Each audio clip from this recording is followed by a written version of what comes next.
Hello and welcome back to another episode of the 2020 podcast, Canada's #1 optometry podcast. Thank you all for taking the time to join me here to learn and to grow. As always, I'm so grateful for the support. And as always, I'm going to ask a quick favor right off the top. If you get any value from previous episodes, if you love this episode, which I'm sure you will, please do share it, take a screenshot, throw it up on Instagram, YouTube, LinkedIn, wherever you are. And text a friend, tell them that I'm talking with Shawn Kanungo today because this is going to be such a great conversation. And if you don't know Shawn, he is an epic speaker. He's spoken on massive stages across the world for massive organizations. He is an innovation strategist. He spent 12 years at Deloitte in innovation strategy, and now he goes around the world talking to companies about disruption and innovation. And he's just a super fun, energetic guy. So I'm excited to have him on the podcast. Thank you so much for coming on, Shawn. Well, listen, I'm super excited to be on, and to be honest with you, the way that I actually met you, if you don't mind me getting into it, is because of the podcast. It's because of the podcast. So I was going down to Orlando for Transitions Academy. I was in Toronto. I was grabbing a bite, and then I saw you grabbing, eating this burger.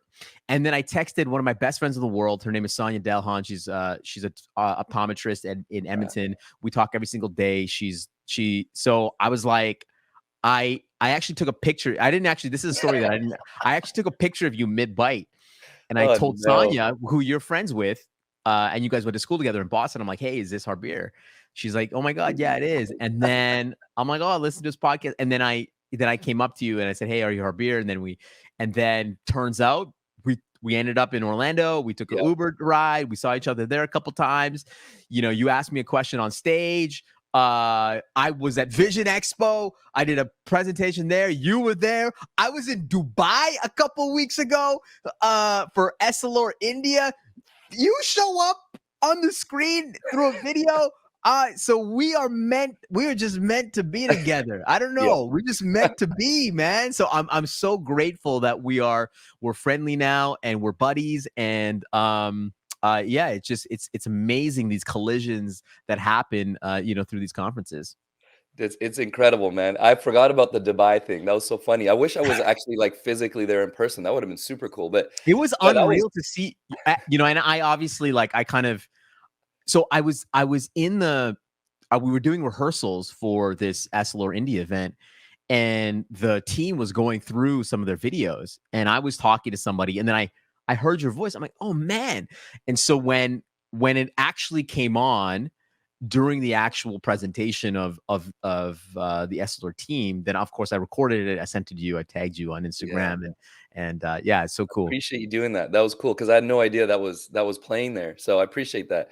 Yeah, it's crazy, man. Like you said, come full circle. I appreciate that you had already listened to the podcast, and it was a weird moment for me, for someone that I've never met before, to walk up to me in the airport and be like, "Hey, are you Harbier?"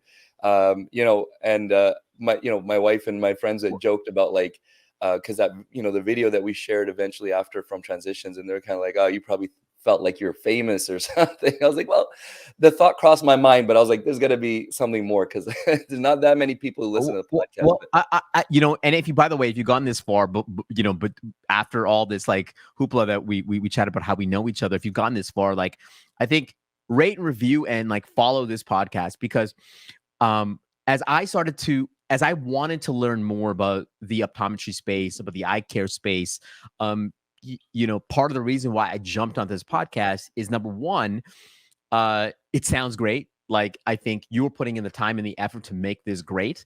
And we need voices like yours in this space that are putting out content, that are looking at the eye care space in different ways. You're getting really great guests. And to me, it's been amazing insight and learning just from the people that you're just bringing experts together. And it's been a great learning for myself, somebody who's not in this space. I'm not in this industry. So your podcast has been an amazing resource for me just to learn about the space. So I just want to thank you. And so if you're listening to this, like, give this guy a rating and review, please. Thank you, brother. I appreciate that. And I'm glad that the podcast could be a resource for someone even outside of the industry to learn a bit about what we're doing. Obviously, The goal of the podcast is to provide insight to those who are within the industry, but I love to bring on guests like yourself who are not in the industry, so we can see and hear your insights from a totally different perspective, Yeah. and then apply them to our industry so we can grow and do different things differently. And that's basically what you're about, is like this disruption and innovation. And I want to bring that to eye care, because if Yeah. we just rest on our laurels, if we just continue to do the same thing that we've always done, the profession's going to die. So that's what I want to get into, man. I want, first of all, tell me about what is innovation strategy, or disruption. Yeah. You're a disruption strategist. Tell me about what that means. Yeah, just to define disruption, disruption is something, someone, some technology coming out of nowhere and changing the status quo of a particular industry. And my job is to walk into organizations and work with leaders to essentially disrupt themselves before they get disrupted by the market. And it's to continuously look at what other industries are doing when it comes to innovation. How are they going off and innovating their businesses and their practices? And I try to help organizations and leaders see where they can apply these innovations in their own businesses. And so I've had the great fortune of working with some amazing companies around the world when it comes to this idea of innovation and disruption. And the beautiful thing is that I'm not an expert in their particular industry. I am not an expert in eye care. But what I have the pleasure of doing is looking at every other industry and seeing how you can take bits and pieces and copy and remix ideas from other places and implement them within your industry. So that is a little bit of what I do. That's amazing. That's amazing. And like I said, we need that in eye care. We need that. As optometrists, we tend to be slow to move, and we feel like we are getting disrupted. And one of the ideas I like is my friend Brianna Rue, who's been on the podcast, and I think you met Yep. in Yep. Yeah. Yeah. Vegas at Vision Expo. She has this, the way she says it is to become the disruptor instead of being the disrupted, right? She's a disruptor herself. She's got this technology company. And I feel like I like that. And I'm starting to share that, not just in the podcast, but I'm doing these lectures, and I'm kind of throwing that in there. It's Yeah. time for us to be the ones who disrupt. So Well, tell I want to ask you before we get into that. You are an innovator. You are trying to push the boundaries of what's happening within this space. Like, let's be honest, it's a very traditional space. It's a very slow moving space. So, how do you feel like being or trying to push this industry in new ways? And what is that like? That because the immune system usually of an industry rejects it rejects new ideas. How do you yeah. feel doing that? It's funny. I look back at, so people ask me sometimes things like that, and I look back over the years as like a teenager, as an adult, and I've weirdly put myself in really uncomfortable positions. I don't really understand why. Like even in like social settings, like there'll be an open mic or like something like that, and I don't even know how to sing that well, or whatever. I'll be like, all right, fine, I'll go. And like Yeah, it's a yeah, yeah. terrible. And I know I did not look good or sound good or whatever, but I'm like, all right, I'll do it. And so I'm comfortable with being a little out of place, and with people potentially judging me, Yeah. and maybe not looking very good. I'm okay with that, because that's like, the saying goes, it's at the end of your comfort zone is where you grow, right? And so I'm comfortable with being uncomfortable. I don't know why or how. I've just kind of done it over the years. But about that like slow moving thing, 3 years ago, 3.5 years ago, yeah, it was like right before COVID or something like that, 2.5 years ago. We had our conference here in BC, and I did a lecture on digital branding and social media. And so these are lectures that are for credit, right? We need a credit every year to keep our license Yeah. and whatever. And so it was a good turnout. There were like 100 and something people in this little thing, and it was full. I was not expecting that many people to turn out for that lecture. But at the end of it, somebody put their hand up and goes, so why do we need this information? Like, what's the purpose of this? Like, why are you doing this lecture? I was like, oh man, either my presentation was really bad, or like I'm further ahead than I realized in this conversation. Like ODs don't realize the value of having a digital footprint, a digital presence, at all. And like that, having a digital footprint is not a new thing. That's like a 10-year-old thing at that point, right? So there's a lot of that at so many different levels, where there's people in the industry. The majority of the industry is kind of slow to move, slow to recognize where Yeah. there's an opportunity. I'm just comfortable with just getting out there and just talking about it. And like the more times you say something to people, eventually they'll kind of catch on and say, "Oh, maybe I should be online. Maybe I should be on social media and have e-commerce." It's weird. I don't get frustrated about it really a whole lot. I just kind of feel like I feel like I'm sharing the right message. I'm just going to keep sharing it. Yeah, that's amazing, and you know, I'm glad that didn't detract you from continuing, you know, on it. And I think, you know, you're on the right path. I think the punchline is that the world is it continues to move towards digital. The world values digital, and I know we'll talk a little bit about it. I mean, it and so the fact that you are trying to push this industry to embrace digital or even content is a beautiful thing. Yeah. It's just one of the things, and when you do lectures that are on something that's a bit of a newer or kind of an uncomfortable topic or something that Yeah.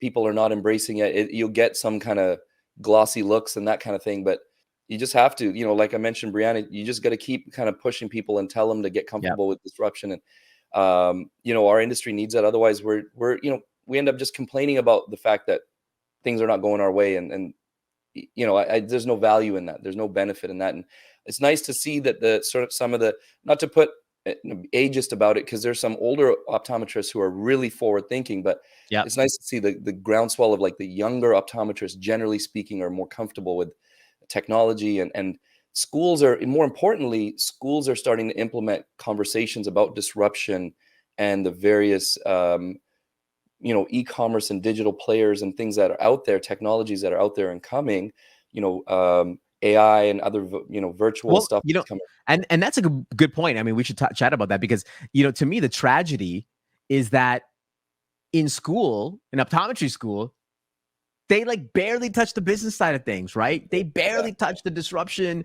You know, how do you innovate your practices? You know, how do you delight customers in new ways? How do you create a brand? How do you develop a community? How do you work with creators? How do you they don't teach any of that stuff. How do you build alliances and joint ventures? How do you work with they don't teach any of that, you know? And I get it. There's a medical side to it, but you know, I look at the business and it's like 70% about creating trust.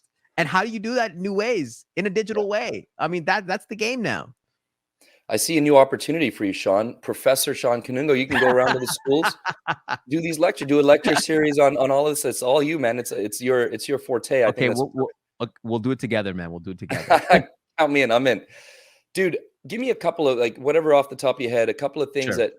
that for about disruption, like mindset wise, like what do optometrists or people in eye care, it's not just optometrists, just people in eye care in general, what is there something, a way we need to change the way we think so we can be comfortable with disruption and kind of welcome it?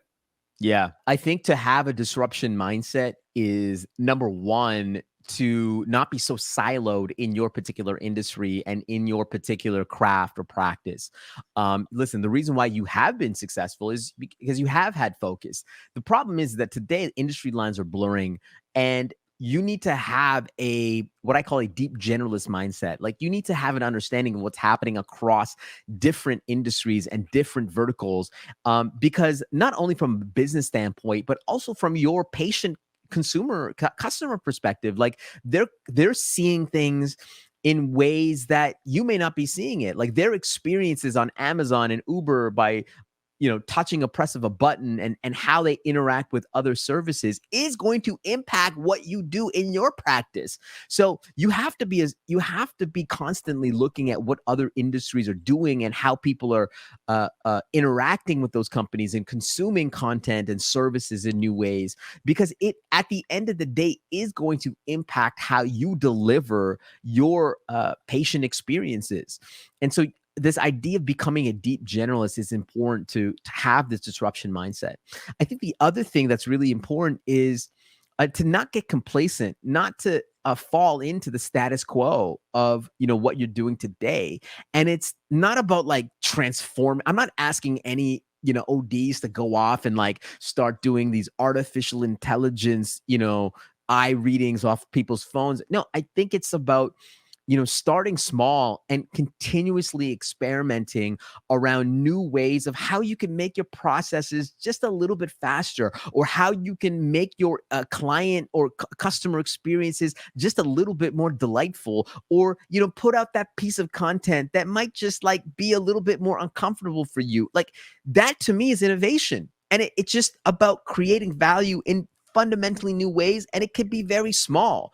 So I want to just like demystify this whole idea of innovation and disruption, that it has to be this big, massive, transformative thing, when it can be like the smallest step in the world. That's actually, I like that. That's a really cool way of looking at it. Because yeah, when I see innovation, I think or disruption, I think a big wave, a big some large change that has to happen. But really, it can be a small kind of step by step process. Well, It's just and that's how disruption starts. It starts small. Every disruptive technology, every disruptor, it starts small. It starts in the basements, in the garages, and weird people on the internet, or it just starts small and then it bubbles up. And right. so if you want to disrupt yourself, you have to take that same approach, which is start small with a small experiment, and then it goes from there. That's awesome. That's a great piece of advice. And I think just a simple mindset switch right there is, you know, just do the small, uncomfortable things. It's And, perfect. and to be honest with you, like, you know how hard it is? I don't know, like, I'm nearing 40, and do you know how hard it is to change people's minds? Like, I cannot pummel people with this information and convince people to change. The more information that I give when it comes to disruption and innovation and how other people, that's not going to change anybody's mind. So if you're listening to this and you're getting pummeled with information, to me, that's not going to change anybody's mind. What's going to change your mind that this is important is when you start to flex the muscle. When you go get off this podcast, you're running, you're at your desk, you're in your car right now. Like, the change that you're going to go off and make is like, when you go back into your practice, you're like, you know what? Let's just try something new. That is the biggest mindset shift to me. Mm. And so you have to go off and try it and do something different. That's Yeah. the quickest way to change your mind. You have to actually take some sort of action. That's like the key. Yeah. You have to actually do it and then learn from it and then go from there. 100%. If anybody hasn't seen Shawn speak, please go to well, I was going to ask you later, but is it ShawnKanungo.com, or where can they go? YouTube? Yeah, I think whatever. You can go any just put in Shawn Kanungo anywhere, TikTok, LinkedIn, Yeah. Just YouTube, search this guy. Facebook. Just search this guy. And so so Forbes said it's like the best virtual presentation ever, right? And Yeah. I was like, who is this guy? Come on.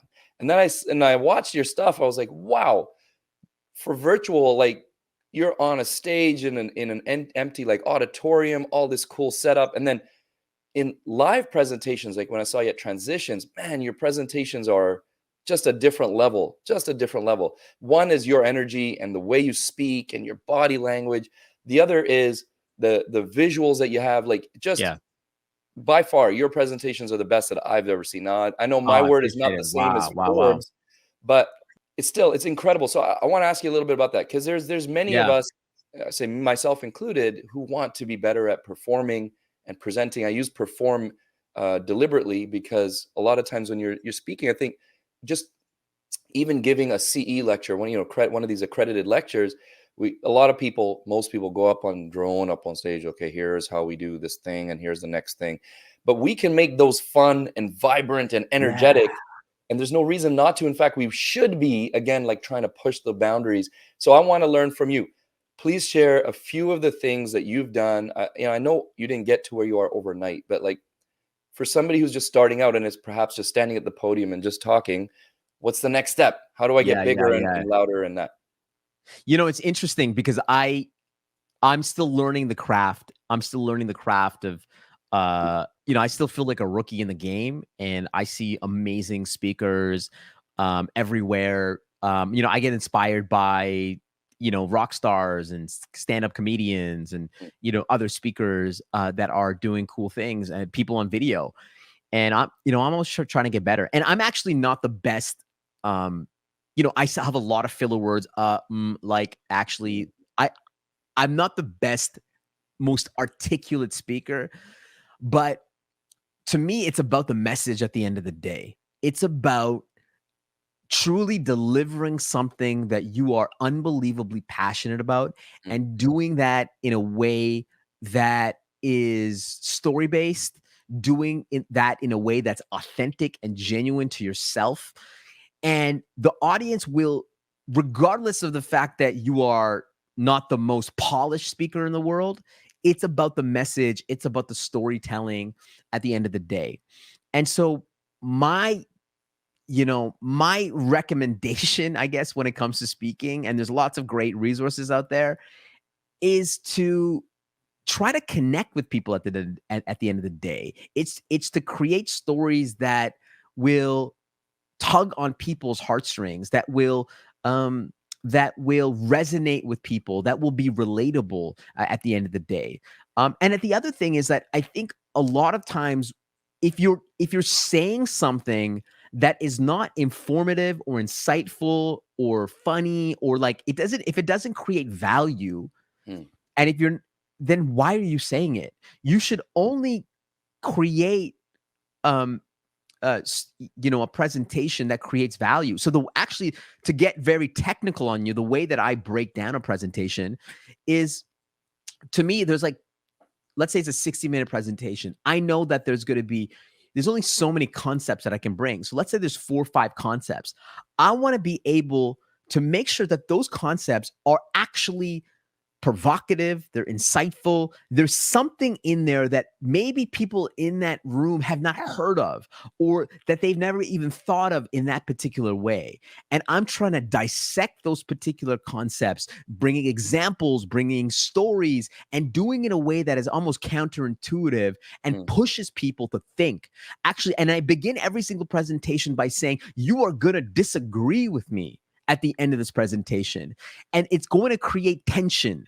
And if I created tension throughout that presentation for you, that means I did my job. If you agree with everything that I say, or to me, that I didn't do my job, or didn't say something that you already don't know. To me, I'm trying to provoke, I'm trying to get you to think.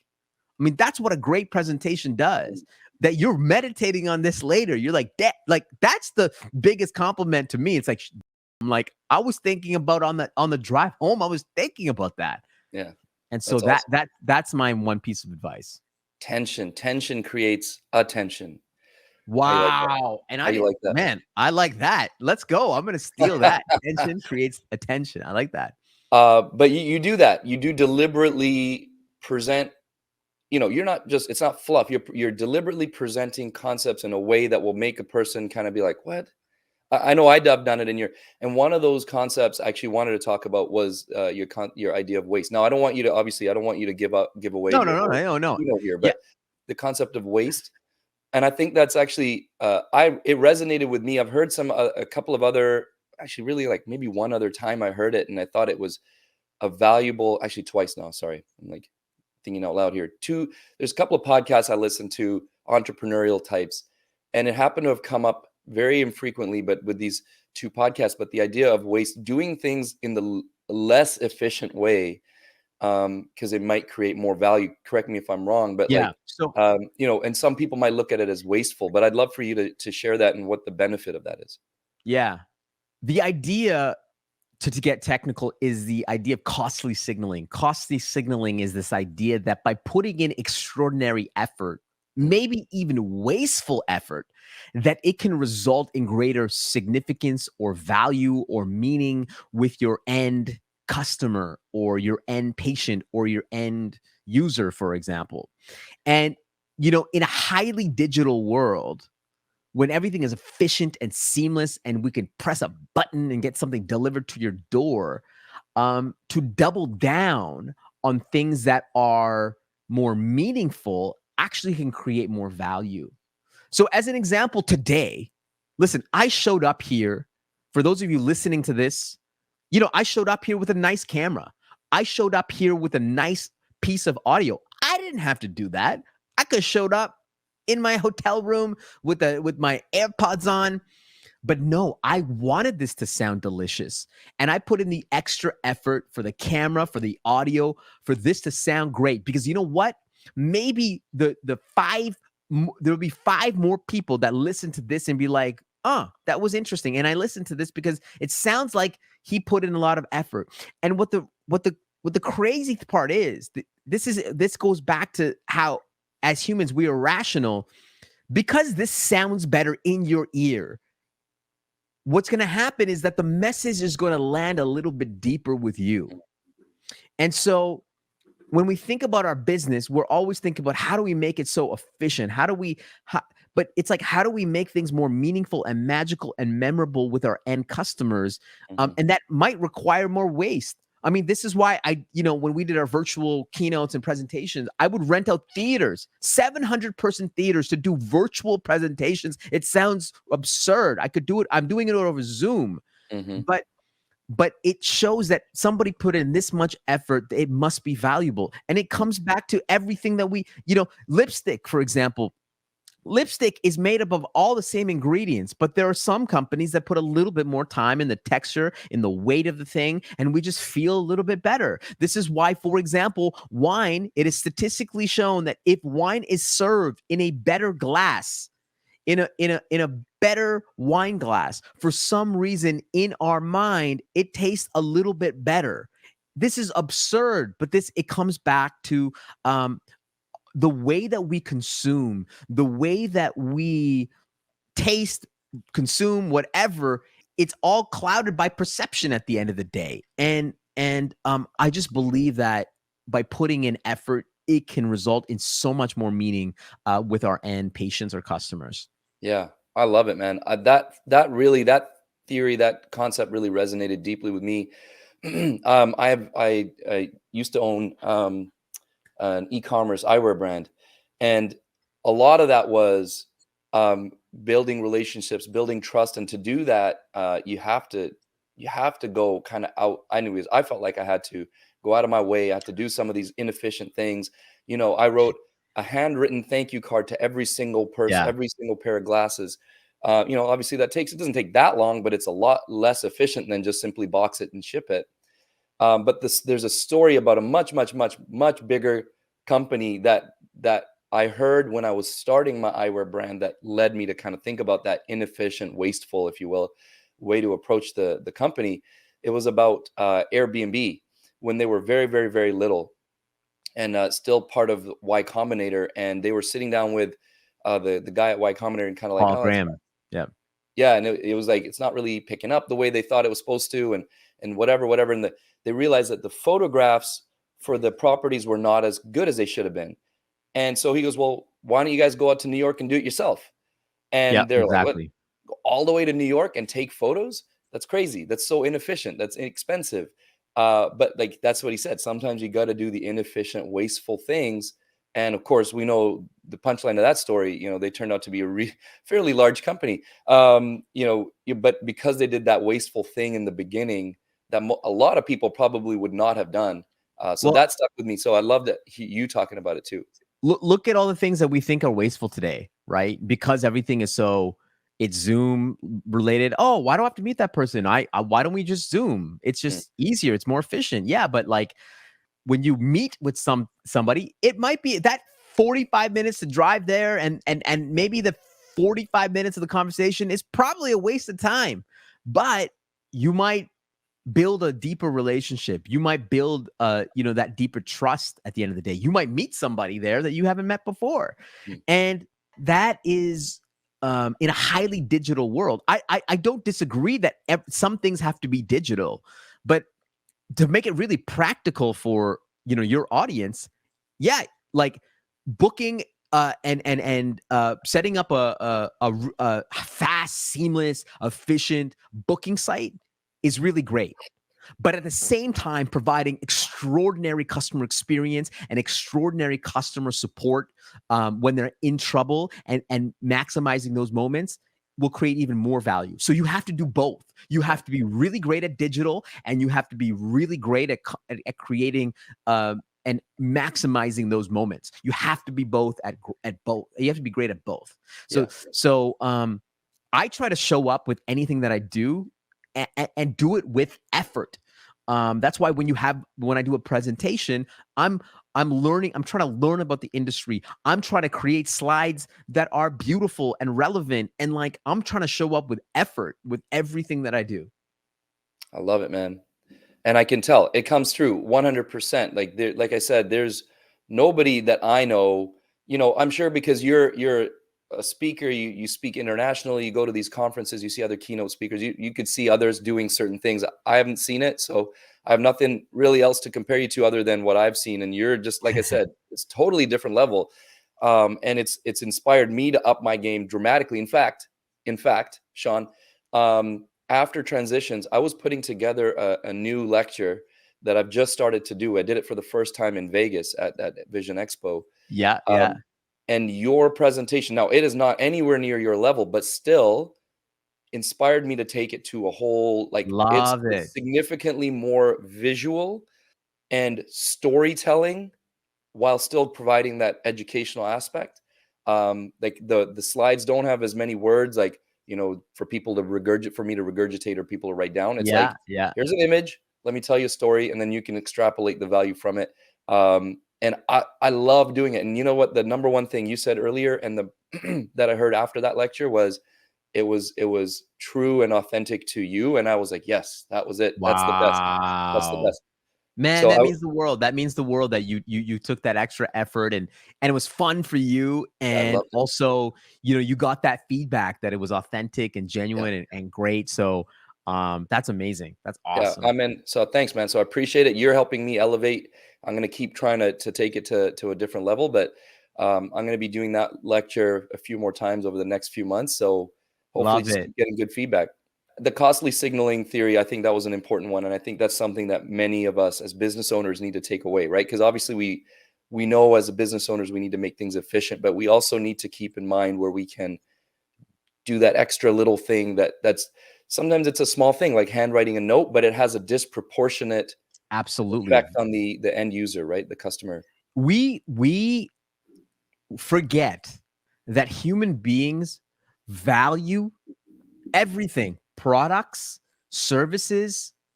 It's all based on a story. Yes, there's utility in many things, but for many of our experiences, it's based on a story that we tell. And we need to understand that everything that we deliver is a story at the end of the day. And so, Yeah, how do we make that story better for folks? yeah, yeah. We have to think about that too. And like I said earlier, I use that word perform because I think that we have to think about ourselves as performing. We're not acting and faking it, but we are performing and giving the person a show, almost the person we're interacting with, whether it's virtually or in person. You want them to leave feeling like they had like you said, the experience was elevated. I want to go back to actually something we were talking about a little bit earlier. You asked me the question, and I'd like to get your perspective on, I was saying how I've kind of been comfortable with being in uncomfortable positions. I've been comfortable sort of putting myself out there and getting whatever feedback I get back. But a lot of people are not comfortable with that. And this was actually the question I asked you on stage at Transitions. What would you say to somebody who has an idea, who wants to be a disruptor, who wants to put themselves out there, but is afraid of the backlash or the negative comments, or, you know, people laughing at them? Because that was kind of what you're talking about. You got to be comfortable being laughed at, right? So what advice would you give to that person?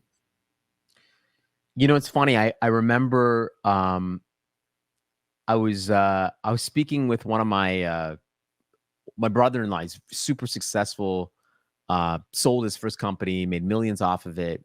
He went to this like entrepreneur circle. All these entrepreneurs, they also made it super successful, all came up with disruptive ideas. And I was just fascinated. I'm like, oh, you're like in this like the Illuminati. You're like with the Illuminati. Like, what did you learn from the Illuminati? And he said something to me that like kind of changed my perspective of the world. He said that all those people in that room, they were just as vulnerable as everybody on the street. They didn't know where their next direction was going to be. They felt this sense of this idea that other people are disrupting, that they don't know what they're doing. They're like going in the ether in this forest, and they have no idea, where they're going to end up. And the main punchline is that no one really knows what the hell they're doing. And to me, that's inspiring. Yeah. To me, that's inspiring in the sense that there is no path, there is no playbook, there is no blueprint. Even the most successful people in the world understand that there is no blueprint. And so to me, that's inspiring. So if you have a particular idea and you want to go and disrupt, I think the thing that holds us back a ton is that, man, I haven't done this before. How do I go off and do this? And they're scared because it's uncertainty. We would rather choose death over uncertainty. Like we fear uncertainty more than death itself. And so I can get it that it's against our natural instinct to go down this lonely, uncomfortable, and scary path. But if we can understand that when we're sitting in that fire, when it's uncomfortable and it's lonely, that means you're pushing yourself outside of your comfort zone, and you're trying something new. And I think one of the most beautiful ways to make that journey a little bit more comfortable is to try to convince one person around you. It could be a fan, it could be a follower, it could be a partner, that to come along the journey with you. And you have to kind of make those inroads to whether it's a product or service or new process. I mean, you have to show them that there is some value there, but you just have to convince one, and then the journey will be a little bit more comfortable. And then eventually you'll convince another person, and then you'll sort of build a movement around what you're doing, and that will make the journey a little less scary for you. But every disruptor, every innovator goes down that path, and they will always go down that path, and no one really knows what they're doing. And I think that's inspiring. So to me, when I'm trying something new now, I'm like, I don't know what I'm doing, but I know this is where I should be. I love it. I think the idea of even the successful people don't really know what they're doing is like you said, it's inspiring and it's a powerful thought, because in my mind, if I'm starting something new, I'm afraid that somebody who has done it before or knows more than me is going to judge me for doing it wrong or not doing a good job. But most people are so consumed with their own insecurities or their own things that they're trying to do, that they're not even going to pay attention to your faults or flaws or your failures. So it's just worth just getting out there. And in fact, they might come to you and be like, wow, how did you do that thing? Right. More than anything else. So I think that's a good way of looking Yeah. at it. And starting And with that one person. and I Have the think support. what I learned working with organizations is that I remember starting in management consulting. What I would do is, like, I would go on a company, and part of the reason why they hire you is they're like, oh, you know all the best practices from this industry and other industries. So then what I would do, I'm like, okay, this is consulting. You just take the best practices from these other industries or in this industry, and you just like remix it and put it into what they're doing. Yeah. And then what I realized is that actually that's not making anything innovative. That's just doing what the status quo, that's what you're supposed to do. And so what I realized is that actual real strategy consulting, real innovation consulting is working with the client to do something that you and them have never done before. Mm. And that is what actually creates the results. It's not implementing the same thing that you've been implementing with other clients in the past. It's actually working and collaborating with them to build something new. That idea of the fact that both of you and the client are both doing something that you've never done before. Because Yeah, my thought would be you are helping them do something they've never done before, but you've seen it before, right? But you're saying that's not the goal. That's correct. kind of crazy, scary almost for you, I would imagine. Like, I don't know where this is going to go, but let's see, what we can create. Yeah, what I realized, there are some consultants that are there to help them do something that the industry you know, like some companies are just trying to get up to standard. But Mhm. being in innovation, your job is not to create or to copy and paste innovations. It's to create. It's to handhold them through creating something new. And yeah, it's been amazing ride and experience. You know, trying to do that, and that's why I love what I do. That's awesome, man. What's the best or biggest or most exciting stage that you've spoken on? Wow, most exciting stage. Yeah, Um, like in person. you know, I Transitions don't. Academy. No, That's a pretty that nice stage, actually. it was an awesome stage. It was amazing, and you know, I to be honest with you, like I just came back from something like an hour ago, and we actually had to push this a little bit. I'm actually on this like advisory board for the University of Alberta, Mm, and talking to students, and we were just it was like a speed dating thing where they could meet me, and you know, there was hundreds of students that sort of came through, and you know, I met them at once. Like it's not a stage. I'm sitting at a table, but I find that so valuable just being able to give back to these students, you know, provide value to them because obviously I'm at a age now where I've been punched in the face way too many times that now I can go back and, you know, give some advice and of course learn from them too. Like I'm also learning from them. mm. And to me, those experiences and being able to be on that stage, it's not even a stage, uh, is really, really the most rewarding to me because I know that I'm gonna say something to them that, you know, they're gonna remember. I remember, like, I was just, like, talking to these students, and I asked them a question. I'm like, "What are you guys looking for, like, coming out of school? Like, what do you want? What do you want right away?" And then, like, one guy that was sitting there, he was like, "Money, like, you know, we wanna get money. We wanna be able to retire, you know, Yeah. right away." And everybody around him was like, "Yeah, yeah, money right off the gate." And I just told him, I'm like, "Listen, I'm 38 years old. The fact that you were coming out of school and you're saying that the most important thing to you is money is the stupidest thing I've ever heard in my life. Because Hope what you you use those should exact words. because I said that exact thing. Oh, I you did? said I said that exact thing, and I said, "If you optimize for status right off the get," and I see this mistake all the time with kids coming out of school. They're optimizing for position, title, brand. They're jockeying to get like $1,000 or $1,500 more on their salary.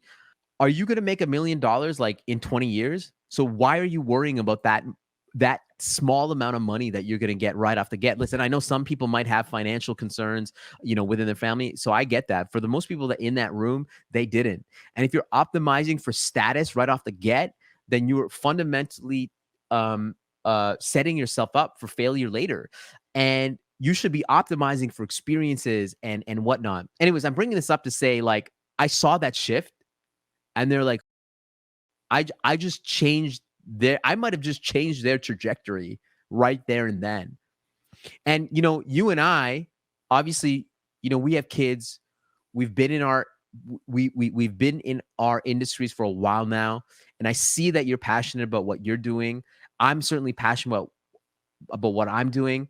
But there's so many people that we know, and I know this is now we're getting philosophical, but like, how many people do you know that are your friends that have they're now sitting at 40 years old. They're like, I don't know if I made the right decision in life. I wonder if I should do something else right now. Or I wonder if I did something. I wonder if I got into marketing, I would have been more happier than being a doctor today. How many of those conversations are happening? I would say that like 80% of the conversations that I'm having with my closest friends are having that discussion internally. And I don't want these kids growing up to when they get to my age to be like, I actually followed a path that I probably shouldn't be on. What are your thoughts? I love it, man. And I have never have any issues with making the conversation philosophical. So I'm happy to go down that path anytime. But I 100% agree with you, 100%. And in fact, that resonates deeply right now because of the conversations that I'm having with optometrists. Mm, Right, recently, I did this series of conversations with six, kind of a capsule of episodes about the future of our profession. And one of the common kind of sort of discussion points was like, what are new grads or young optometrists doing? What are they choosing? They're being enticed by money. Corporations are giving them loans, forgivable loans, or they're giving them incentives, bonuses, things like that. And my question to them is like, okay, are you going to pick the money, or are you going to pick like your happiness and the betterment of your profession? Now, sometimes those things align, and that's amazing, but a lot of times they don't. You can take the money and go work in an organization that maybe not the most conducive to you, having a fulfilling career. Also, maybe not conducive to the betterment of the profession in the long term, based on the corporation's goals. Or you could choose to potentially make less money, but you're expanding your scope. You're learning more. You're taking the bumps and Yeah, the lumps because it's going to make you better at what you do in the future. That is a key question and key topic of discussion these days. And I mean, I'm biased because I'm the guy who didn't take the money and took the lumps and took the hard road to get to where I am. And if somebody were to look at me and say that they like what I'm doing, well, that's how I got there, right? yeah, I'm not going to tell you I'm successful or I'm better than anybody, but if you look at me and you say, okay, you seem to have done something right, well, that's the way I went. I didn't, for better or worse, take the money up front. And exactly. so that's my experience. So I 100% agree with you, but I'm biased because that's my life and that's my road. So I appreciate you sharing that, and I think that's going to be an important message for people in our industry to hear. I hope that people in this industry, I guess, keep dreaming, right? Like, keep dreaming of things that you want to do with your practice and your business. And like, I think a lot of folks that I meet within this particular industry, they're like thinking about other things. They've run their practices like well-oiled machines. Mhm. And I just think that there's so much more to explore in this industry. Like, we haven't even cracked the surface of what's possible. And I think this industry is one of the most important industries in the world. We can't get complacent because this is people's livelihood. This is the most important asset that we have, is our eyesight, in my opinion. And to your duty actually is to continuously innovate. Your duty is to go off and try to experiment, because this is super important. And yeah, Yeah. so Well, I like that. It's great that you have the opportunity to influence young people at that age, obviously very impressionable age, to kind of give them that insight from your perspective about having the passion and the experience and the value of that versus taking the money up front. Because in the long term, you probably end up making about the same amount of money, right? If what you take that extra ex- 10 grand, 20 grand up front today, it's not going to affect the whatever that last number is totally. at the end of your life. So I appreciate that insight. So Shawn, uh, I always ask two questions when I wrap up the interview. Before I get to that, um, I want you to please share with us, where can people find you, Yeah. listen to you, see you? Well, Where can they go? Yeah, well, first of all, follow this podcast, subscribe, rate, review wherever you are, Spotify. That's the most important thing. And I started this conversation by saying this, like, 99.99% of your audience they've never heard of me, and they don't know who I am, but they know who you are. And you're putting in so much effort into this podcast. So, just follow Harbir everywhere. He is on every social media, TikTok and whatnot. And then you can follow me after you follow this podcast and him. I'm at Shawn Kanungo anywhere. You can find me on LinkedIn and all social media platforms. So that's what I'd say to Okay. Thank you. I love it. Thanks for being the hype man. I appreciate that very that. much. So, yes, please go find Shawn. And yes, please do rate and review the podcast as well. But go find Shawn. I guarantee you are going to be inspired in so many different ways. His, the theories, the thoughts, the lessons that you share, Shawn, are really high value. But the quality of your content alone is inspirational. Like, it's going to inspire. There's a lot of content creators in the eye care space, and watching your stuff is going to inspire them to like up their game. Like, there's some people out there Love putting it. out super high quality stuff, but even then, watching you, I think, is going to help elevate the game. So go follow Shawn. Follow him on all the platforms. So Shawn, if you've listened to the podcast before, you probably know that there's these same two questions I ask every guest. The first question is, if we could go jump in a time machine and go back to a point in your life that was challenging, that was difficult, Yeah. Um, if you're comfortable, you can share that specific moment and what was happening. But more importantly, I'd like for you to share the advice that you would give to young Shawn. It's like a rapper name, Young Shawn, um, at that time. Young Shawn, I like that. Yeah, no, I think I was ready for this question because and every time you ask it, I always reflected on my sort of Yeah. most difficult time. So my most difficult time was when my father passed away. I was about 25 years old. I had to take over his accounting practice, and just learn so much about like how to take care of my family, how to run this practice, how to sell a practice. I became a man like right away, because before that I was just a boy. I was partying, I was playing hockey. I wasn't like focusing on my career. Like that was the day that I became a man. He died suddenly and I had to take care of everything. But what I learned actually, which was, I don't know if this is like an East Indian thing or brown thing, like when someone dies, there's usually a rush of people coming to your house, right? Every day, like you have people coming for weeks, like people are just at your house, like helping you mourn and whatnot.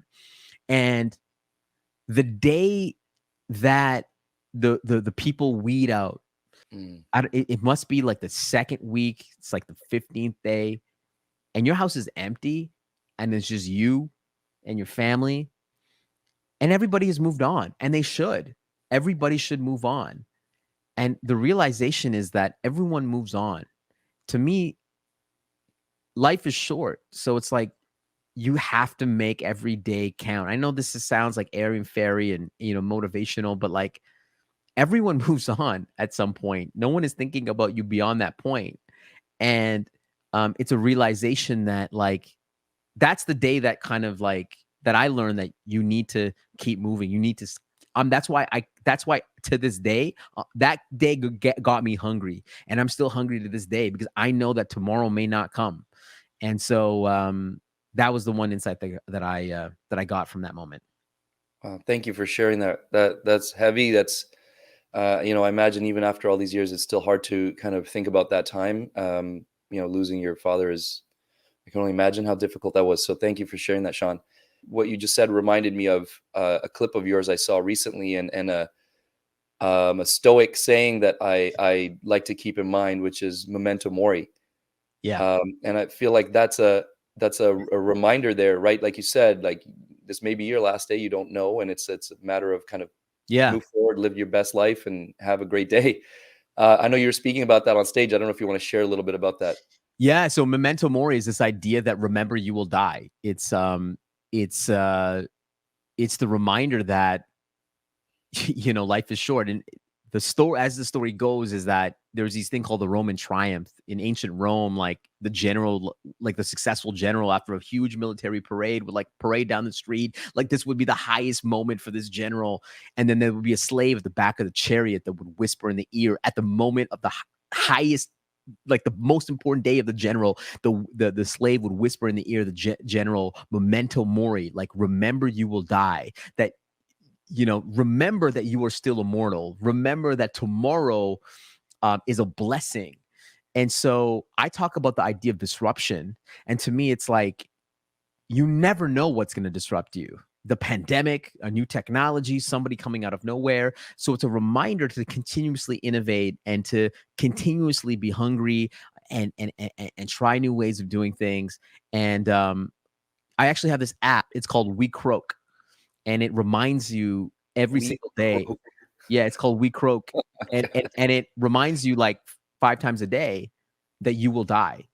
Oh my And God. it's for you to reflect. I can't tell you how many times this is like you're with your kids, or you pick up your phone, you're like, "Oh, I should remember this moment." It's a good reminder. It's in Bhutanese culture, they do this. They remind themselves 5 times a day, and just now you can get it through your app, We Croak. So, yeah, We that's my Croak. advice. Remember you will die. Yeah, it sounds kind of crude and like Yes. it's not the nicest thought to have to remind yourself, but there's a lot of value in it because it makes you want to make use of your day and your life and your experiences. So yeah, thank you for sharing that.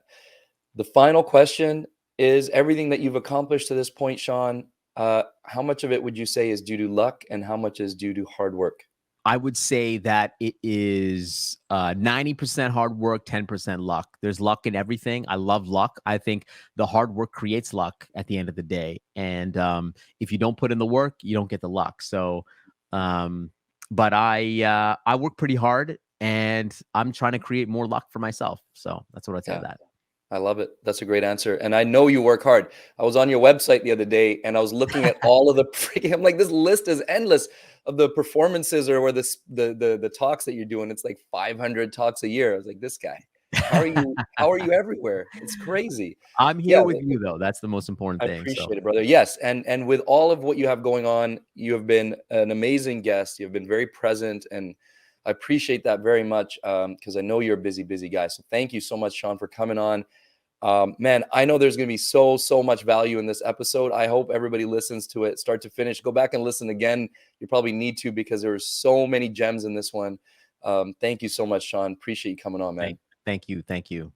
Thanks, everybody, for tuning in to another episode of the 2020 podcast, Canada's #1 optometry podcast. As Shawn said earlier, make sure you rate, review, like, share, do all of the good stuff. I appreciate it very much. I'll see you in the next episode.